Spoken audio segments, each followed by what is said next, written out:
네, 안녕하세요. 판고입니다. 여러분, 왜 우리 눈 감으면 코 베어간다는 말이 있죠? 그만큼 순진하고 잘 모르는 사람들은 항상 당한다는 거죠. 아마 요즘 M세대, Z세대 분들은 잘 이해를 못할 거예요. 코를 왜 베어가? 뭐 이런 생각을 할 것 같은데요. 요즘에는 호구, 호갱, 후구 뭐 이런 식으로 표현하더라고요. 이런 건 줍줍하지 않아도 될 것 같아요. 뭐 어쨌든 간에 우리가 그런 소리 들을 순 없잖아요. 방법은 간단해요. 아는 것이 힘이다. 베이컨? 영국의 프랜시스 베이컨이라는 철학자가 한 말이라고 해요. 아, 내가 먼저 할걸. 이런 생각 드시죠? 모르는 게 약이다라는 우리 속담도 있던데, 아무튼 저는 아는 것이 힘이다의 한 표. 서론이 너무 길었네요. 지난 영상에서 다루었던 투자자문회사라는 금융회사에 대해 좀 더 정리를 해보려고 해요. 뭐 지금은 아니어도 결국 우리는 투자하지 않으면 안 되는 세상에 살고 있잖아요. 우리 20, 30대 분들은 특히나 더 그럴 거고요. 우리 엄마 아빠들은 열심히 직장생활에서 받은 월급으로 그 흔한 치맥도 한 달에 한 번씩만 하고, 도미노는 게임 아니야? 시장 피자 사다 주시면서 아끼고 또 아끼신 거죠. 그래서 무엇을 했죠? 은행에 적금을 들었죠. 당시만 해도 10% 초중반 혹은 적어도 8%가량의 이자가 따박따박 나오던 시절이라 투자라는 게 필요가 없었죠. 그런데 대박은 바로 이거예요. 그렇게 열심히 모은 돈으로 1억 원 전후 가격의 아파트를 한 채 구매하셨고, 그 아파트가 어떻게 됐죠? 서울로 따지면 이미 뭐 10억 원은 훌쩍 넘었죠? 아니 10억이 뭐야? 지금이라도 10억이면 어떻게든 사겠다. 뭐 이런 생각 많이 하실 것 같은데요. 그만큼 요즘 억소리 너무 쉽게 나는 것 같아요. 이렇게 돈을 벌어 우리들 대학 졸업은 물론 결혼까지 도움을 주셨던 거죠. 중매 말고요. 아니 이게 몇 퍼센트 수익이야? 거의 워런 버핏 할아버지와 투자 실력을 겨눌 수 있는 거죠. 그런데 투자를 시작해봐야겠다고 이 채널을 보고 있으신 여러분들은 얘기가 달라요. 열심히 일해서 아파트를 산다는 것은 호랑이 담배 피던 시절이 되어버린 거죠. 그렇다고 내 집 마련은 힘들어도 그냥 플렉스, 멋있게 즐기면서 살자, 뭐 어떻게든 되겠지, 어떻게든 안 되는 게 문제예요. 그래서 이런저런 투자를 시도해 보시려고 틈틈이 유튜브 채널을 통해 ETF니 해주시기니, 아니 나만 들어도 무슨 소린지 잘 모르겠는 건가? 이런 상황으로 여기까지 오신 거죠. 어쨌든 정말 잘 오셨어요. 바로 내 얘기다 하시는 분들, 이번에는 넉넉히 우리 구글님 찬양하고 있지 마시고요. 댓글 남겨주세요. 선착순 10명 커피 쿠폰 쏠게요. 그럼 본격적으로 투자자문사라는 금융회사 나한테 적합한지 믿을만한지 판단 한번 해보시죠. 투자자문사는 사실 굉장히 많아요. 금융감독원에서 현재 등록되어 있는 투자자문회사를 조회해보니까 428개나 있네요. 우와, 그렇게 많은데 왜 이제 알았지? 앞서 이야기드린 부분처럼 투자자문회사는 우리들이 흔히 이용하는 그런 회사들이 아니었어요. 그럼 누구? 아이고 회장님, 네네 사모님, 뭐 이렇게 부자들만을 위한 회사였죠. 그들만의 리그라는 말이 바로 여기에도 적용되는데요. 돈 많은 부자들은 그냥 계속 돈을 많이 벌었던 거죠. 전문가들이 붙어서 계속 투자를 해주니 싹쓸이 하는 거죠. 현재도 거의 모든 회사들이 이렇게 부자들만을 위해서 서비스해주기도 해요. 첫 번째 원칙, 부자들만을 위한 회사 일단 패스. 그리고 잘한다는 회사는 금방 소문이 나고 줄을 서요. 10%의 법칙 잘 아시죠? 언제나 상위 10%가 전체를 이끌고 있는 거죠. 투자자문회사도 결국 상위 10%가 시장을 점유하고 있어요. 이왕이면 줄을 서더라도 맛집을 찾아가야죠. 짜장면 한 그릇 배달을 시킬 때도 우리 후기 꼼꼼히 봐가면서 선택하잖아요. 돈만 돌아도 하나 더 오면 좋은 거고요.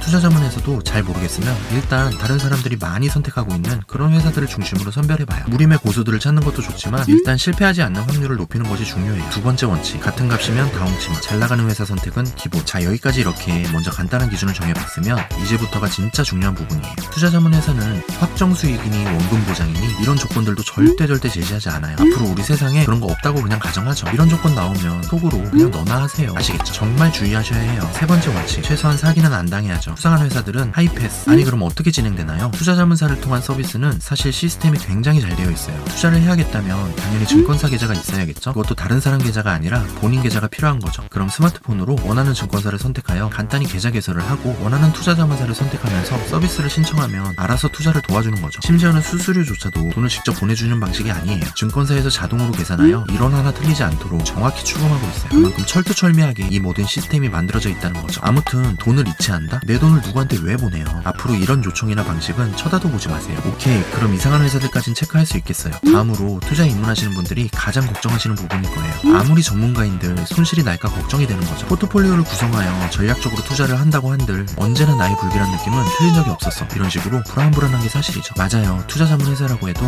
무조건 퍼펙트한 결과를 낳을 수는 없어요. 혹시 투자자문회사가 실력이 없어서일까요? 그런 우려는 사실 가정하기 힘들 수 있고요. 아무리 좋은 투자 전략, 짐 로저스가 아닌 그의 할아버지가 제안해주는 투자 전략인들 나에게 맞지 않는 투자라면 먼 나라 이야기일 수 있는 거죠. 그렇게 좋다고 해서 투자했는데 결과가 참담했었던 경험들 한 번씩 있으시죠? 그리고 이런 결과로 우리가 무슨 성인군자도 아니고 매번 참을 수 있나요? 하지만 우리가 성인군자 맞죠? 매번 참을 수밖에 없으니까요. 그러면서 점점 자본주의의 안티로 성장해 나가신 분들도 있으시고요. 절대 투자하지 마세요. 그냥 무조건 은행에 넣어두세요. 이렇게요. 21세기 미래에는 로봇들이 질비한 세상일 것이라고 했는데 결국 헬로카봇이나 또봇이 전부였네요. 그런데 앞으로 4차 산업시대라는 부분은 좀 와닿는 게 사실인 것 같아요. 결국 최첨단 AI들이 개발되어지면서 우리 사람들이 행하던 많은 부분을 대체해 나간다는 거죠. 그런데 여러분, 과연 당장에 현실적으로 우리들을 위한 편의가 제공될까요? 투자자문회사를 포함하여 여러 금융회사에서도 우리들의 투자 활동에 도움을 주기 위한 AI 서비스들이 많이 출시되었었죠. 그리고 지금도 진행 중이고, 그런 서비스들을 투자자들을 관심을 가지고 지켜보다 보니 우리 현실과는 많이 동떨어진 괴리감이 느껴지는 것이 사실인 것 같더라고요. 당장의 고객센터들만 보더라도 스마트 고객센터라고 해서 챗봇이니 뭐니 등장하였지만요, 우리 솔직히 챗봇 나오면 그냥 끄잖아요. 아니 대화가 돼야 소통은커녕 물어보기라도 하죠. 아마 이런 불편함 많은 분들이 공감하실 것 같아요. 그런데 투자를 A라는 아이들이 도와준다고요? 과연 우리들 상황을 잘 알고 나에게 맞는 맞춤형 투자를 도와줄 수 있을까요? 컴퓨터한테 100번 내 상황을 이야기해봐야 소용없다는 거죠. 결국 실질적인 상담을 통해 나에게 적합한 투자를 찾아 도움을 받아볼 수 있어야 한다는 거죠. 그렇지 않다면 나에게 맞지 않는 투자라는 옷으로 인해 너무 불편하거나 촌스러워서 몸이 고생하고 놀림거리를 받는 결과로 돌아온다는 거죠. 네 번째 원칙, 내 상황을 고려해 나에게 잘 맞는 투자로 도움을 주는 회사를 찾아라. 마지막으로 인공지능 하면 떠오르는 사건이 있었죠. 알파고와 이세돌 프로, 인간이냐 로봇이냐 승부를 가리는 세기의 대결. 이세돌 프로가 누구도 예측 불가능한 변수를 던져줬었죠. 아니 바둑알을 정 가운데 놓을 것이라고 누가 생각을 했겠어요. 천재는 천재인 거죠. 결국 알파고가 전혀 생각 못했던 변수로 기상이 걸리면서 허덕이다 패배를 했던 사례가 있었죠. 여기에서 이세돌 프로의 정 가운데 바둑알은 우리 투자자들을 휘청휘청하게 만드는 그 누구도 알고 대처할 수 없는 시장의 예측 불가능한 변수라고 볼 수 있는 거죠. 실제로 우리 9시 뉴스만 틀어봐도 우리 투자자들을 위협하는 경제적 변수가 너무나 많이 등장하고 있어요. 아무튼 알고리즘을 통해 모든 걸 예측 분석하여 투자를 잘할 수 있다면 우리 누가 부자가 안 되겠어요. 그리고 누군가 그렇게 해줄 수 있다면 그냥 바로 대통령인 거죠. 프로그램을 개발하였다면 노벨상은 기본일 것이고, 실제로 금융회사에서 개발한 여러 A라는 아이들의 프로그램의 경우 한 번 늪에 빠지면 회복되지 않는 지옥을 맛봤던 상황들이 많이 있었어요. 이처럼 프로그램 혹은 로봇을 활용한 투자에 너무 맹신하지 않아야 한다는 부분도 꼭 명심하는 것이 좋아요. 다시 말해 알파고가 투자를 해준다 한들 우리 소중한 돈을 믿고 맡길 수 없다는 거죠. 이를 적절하게 활용하며 대응해 나갈 수 있는 전문가들이 필요하다는 거예요. 다섯 번째 원칙, 인공지능을 너무 맹신하지 마라. 여기까지 이왕 지금이라도 나의 미래를 위해 투자해야겠다고 마음 먹으셨다면 지금까지 이야기한 주의사항과 스스로에게 적합한 기준을 잘 정리하여 후회 없이 만족할 수 있는 투자 활동을 해보셨으면 해요. 정말 믿을만한 회사인지에 대한 두려움보다는 나에게 도움이 될 수 있는 잘 맞는 투자 회사인지를 먼저 꼼꼼히 체크해 보셨으면 해요. 이상 합리적인 선택을 위한 주축 공간 판고마켓의 판고였습니다.